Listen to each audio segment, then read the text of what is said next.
Nagaan nagaarra caalu nagaa waaqayyoo waaqa jiraataa bakkaa fi kallattii iddoo isin jirtan hunduma keessatti isin dhafa baay'atu hordoftoota qiddoo Yuutiib jedhu jalatti kan argamtan hunduma keessaniif akkam jirtu nagaa keessanii isiniin jechuun jaaladhaa warri maatii naa ta'aa jirtan eebbifamaa waaqayyoo sinaa eebbisuu warri gana naa taatanis hundumti keessaniyyuu addunyaa mararra kan jirtan eebbifamaa isiniin jechuun jaaladhaa namni yoo habarame irra yoo eebbifameetu caala waan ta'eef jechuudha. Guyyaa har'aa jechuudha viidiyoo gabaabaa wayii toora tiktookiidhaan argeen jechuudha. Dhugaa dubbachuudhaa fi baay'ee natti dhaga'ame jechuudha. Maal jetti dubartii biyya Arabaa gaafa jedhamu wanta gatii hin baafne uumaa tokkorrayyuu waan hin oolle akkasittidhaan yeroo ilaalamutu ni jira. Garuu jette dubartiin biyya Arabaa yookiin immoo shamarreen biyya Arabaa akka shaamaa baqxee duuba ishiin fuuldura deemti akkasumas immoo ishiin nama tokkodha. Fuuldura deemti garuu duuba ishii nama 10 nama 15tu jira. Maatii bulchiti saba bulchiti biyyi jige wayin dammoo biyyi rakkate gaafa jedhan biyya gargaaruun kan beekamu akkasumas immoo biyya ijaarre gaafa jedhan biyya ijaaruudhaan kan beekamtu beektestaaniin garaagaraa ijaaramuudhaaf deeggarsa barbaada gaaf jedhanii deeggarsaaf kan kaattu kan akka shaamarree Arabaa hin jirtu uffee baay'ee nama gaddisiisti kan akka ishiitii hin jirtu jettee jechuudha. Dhugaa waaqayyoo baay'ee isin galateeffanna baay'ee isaanii waa'ee keenya akka bala eebichaa itti dhadhaa jechuudha dubbachuun barbaadanii waa'ee keenya haasa'uu hin barbaadan yoo haasaaniyyuu shaamarree Arabaa dubartii Arabaa nuun jedhu jechuudha akka wanni wayii jechuudha. Dhugaa waaqaa na dhiba jechuudha yeroo tokko jechuudha. Ishiin garuu gabaabsitee yaada ishii irratti heerte jechuudha irraa yuutiibiidhaan garuu gabaabaadha jechuudha kan tiktookii irra dhufe jechuudha. Dhugaadha akkasumas immoo gaafa gara biyyaa galanii namni ilaalcha gaariin qabuu fi ispoortiitti illee seeraan miti kan simatamanii wantoonni garaagaraa ni jira ilaalchi gaarii hin qabuu fi kana namni hin qabuu fi kanaafiyyuu ilaalchi kun jijjiiramuu fi qaba. Sabni shamarree biyya Arabaa kabajuu qaba. Isaanidha kan kabajamuu qabu. Isaantu guyyaa rakkinaa biyyaafis namaafis birmata waan ta'eef ilaalchi isaanii jijjiiramuu qabaaf ilaalchi sabaa shamarree biyya Arabaati jettee jechuudha. Nuti garuu kan jaalatamnuuf tokkoof tokko dhugaa dubbachuuf tokkoof tokko qarshii keenya duwwaa. Yoo akkas ta'uu baate eessa jirtu iyyuu hin qabnu. Lafa kam akka jiru namni beeku hin jiru. Yeroo tokko mana ajaa'iba nuti walii keenya iyyuu waliin kabajnu. Walii keenya iyyuu jechuudha. Walii keenya nuti shamarrumti biyya Arabaa jirru kabaja waliif hin laannu. Suura keenya gadi garagalchinee yookiin immoo wal arrabsina yookiin immoo waan ta'e nuti iyyuu waliin kabajnu jechuudha.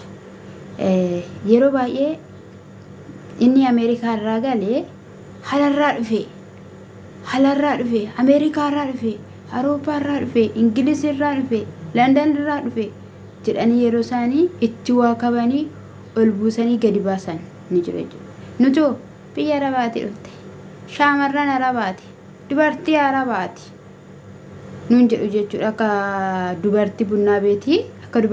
beetii akkasitti yeroo isaan nama ilaalan ni jiru jechuudha. Garuu akkas miti gara laafummaadha kanii yeroo baay'ee nu xiqqeessu. Gara laafummaan keenya immoo nuti kaleessa rakkannee waan biyyaa baaneef rakkoo waan beennuuf biyyi keessa jirrus lafti nuti jiraannus rakkoo waan qabuuf akka warra Awurooppaa jiranii sana baanee miti alaarra miti kan hojjennu akka warra Ameerikaa jiranii sana barnootaan miti nuti kan deemnu nuti hojii mana keessaatiin waan deemneef manichi nuti keessa jirrus rakkina qaba gidiraa qaba rakkinni sumana an keessa jiru kanadha suman kaleessa hargee keessaa ba'eedha isumna ari'achaa turetu lammi koos ari'ata maatii koos ari'ata jetteetu shaamarreen biyya harabaa dafqashii dhangalaaftee gatii baastee simbiratti xiqqaattee jechuudha nuu dubbadha nuu dhaadadha warreen akkana jirtu warreen akkana waan ta'eef nuu dhaadadha seeraan asimatamanii yaanni gaariin isaaniif haa kennamu ilaalchi maatii biyyaa haa jijjiiramuufi jette jechuudha nun xiqqeessina isa kanadha jechuudha kan biraa immoo dubartii guddoo ta'an dhugaa haati koollee amma isaanii hin qancarree dhugaa dubbachuuf jechuudha na hani kaleessaan arge tiktook isaanii jechuudha in faarfatu yeroo baay'ee in faarfatu jechuudha gola arabaa keessa jiru akkuma keenya way carraan jedhan dhugaa waaqayyo way carraan jedhe yeroo kana yeroo ta'anii itti kabajamanii mana isaanii keessatti boqotanii ijoollee isaaniitti boqotanii dhala isaaniitti boqotaniidha malee yeroo gora haadha hormaa keessa asiifacha deemanii miti jechuudha na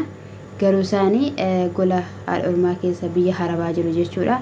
argeen dhugaa baay'ee garaan ku dhugaa waaqanaa ammaatii jechuudha maaliifi osoo haadha koo taatee woon jedhe dhugaa waaqa osoo haadha koo taatee wayyoo haati koo isaan caalamee cimtuudhaan jedhe dhugaa dubbachuudhaaf jechuudha cimtuu yeroo jedhu amma isaanii kana umuriin hin deemne dhugaa dubbachuuf haati koo jechuudha natti dhagahame isaaniif hin malu ture golli haadha hormaa sabiraaniyyuu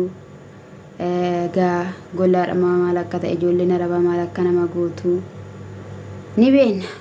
akkam akka isheen nama daddarbattu akkamitti akka isaan nama ergatanii muriin madaalanii nama madaalanii akka barbaadan nama daddarbachaa oolu jechuudha na isa kanadha egaa dhaadannoo keessan itti nuufufaa itti nuufufaa nuti kabajamuu qabna bakka keessumaayyuu kabajamuu qabna karaa kam kabajamuu qabna karaa dhiirotaa fa'i keessumaa kabajamuu qabna keessumaayyuu kabajamuu qabna karaa dhiirotaatiin adaraa karaa dhiirotaa akkamitti kabajnu dhaadannoo keessan itti fufaa yeroo immoo affeerraa gootan waa'ee shaamarree biyya arabaa kan dubbattu yeroo affeerraa gootanii jajjaboota beektota kaleessa waa'ee shaamarree biyya arabaa gaggaarii dubbachaa kan turan malee ishii waxaxaxaxat jettu nutti fidiina jechan taane darbattee mataan dhukkubsite waan ta'eef gaggaarii ishinuu fidaate irraa kan barannu barannaa sinin jedha galatooma iddoo YouTube immoo jabaadha subscribe like yoo barbaadan immoo share iyyuu gochuu dandeessu akkoo isin arjummaan keessanuu sila adda sinaa eebbisee eebbifamaa shaaloom